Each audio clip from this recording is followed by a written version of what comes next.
Start with a quote from a physics book in the preface.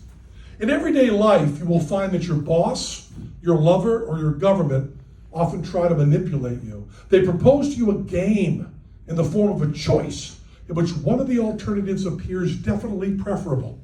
Having chosen this alternative, you are faced with a new game, and very soon you find that your reasonable choices have brought you to something you never wanted. You are trapped. To avoid this, remember that acting a bit erratically may be the best strategy. What you lose by making some suboptimal choices, you make up for by keeping greater freedom. This is David Rule wrote that in a book called Chance and Chaos, and it interests me that he's writing a science book, and he talks about his girlfriend making him do things he doesn't want to do. So all I can say about David Rule is, someone somewhere kicked him around some. But that quote is really important to me because I put it in 2 books. So that's what David Rule wrote, and this is what I write to start the book. The theory of our game.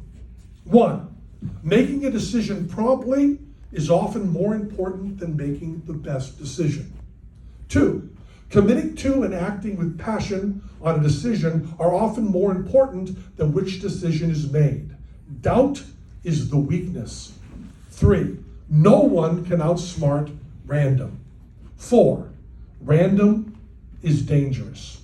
Rock, paper, scissors. Look deep into your opponent's eyes. She just threw this sequence: rock, rock, paper, rock, scissors, scissors, scissors, paper, rock, rock. You've won 5 of these last 10 throws, including the very last one with your paper. This next one is a tiebreaker, but just temporarily. Just temporarily. There will be more ties. You've got another 90 throws to go with her. The wager is for the best of 100 throws. If at the end of those 100 throws, you have more wins than she, you get the deed to her house.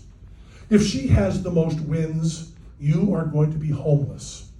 You do not have any nest egg.